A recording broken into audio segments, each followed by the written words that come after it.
Well, howdy there, Internet people. It's Belle again. So today, we're going to talk about 290 billion, snap cuts, jobs, and effects. Okay, so the GOP is currently pushing cuts of $290 billion for SNAP. SNAP helps about 42 million people per year. This is what used to be called food stamps. The program is structured so the federal government funds it, but the states administer it. One of the GOP plans is to push some of the spending burden to the states. Adding additional costs to the states that are seeing their economies contract because of Trump's trade war doesn't seem wise. When economies contract, the states generally get less tax revenue, which means they have less money to spend. The constant idea in Congress of shifting the burden to states seems like it will create long-term problems. A senior program officer at the Robert Wood Johnson Foundation said, quote, "Requiring states even to just pay a modest portion would radically change the program's funding structure. What's likely to happen is a lot of people are going to lose their benefits as a consequence, as states think about now having to pony up the resources to cover the shortfall. SNAP is life-changing for so many people. This is completely unconscionable that essentially we're making it even harder for people to afford healthy food at a time when so many are struggling to make ends meet."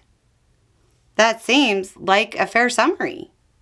The states will have less money and now have a new expense. Luckily for states, the GOP seems to have included a way to throw people off the program without it seeming like it was them.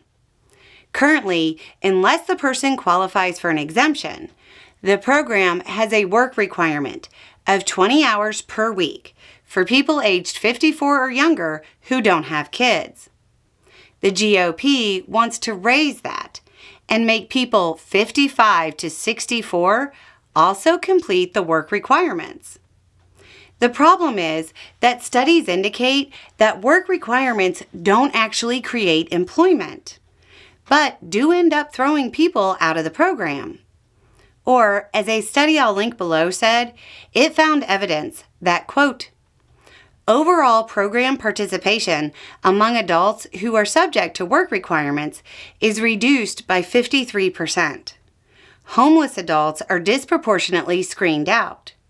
We find no effects on employment and suggestive evidence of increased earnings in some specifications." So, people weren't working, they just weren't getting help for food. Senator Amy Klobuchar of Minnesota released a statement saying, quote, "This means more seniors, veterans, people with disabilities, and children will go to bed hungry.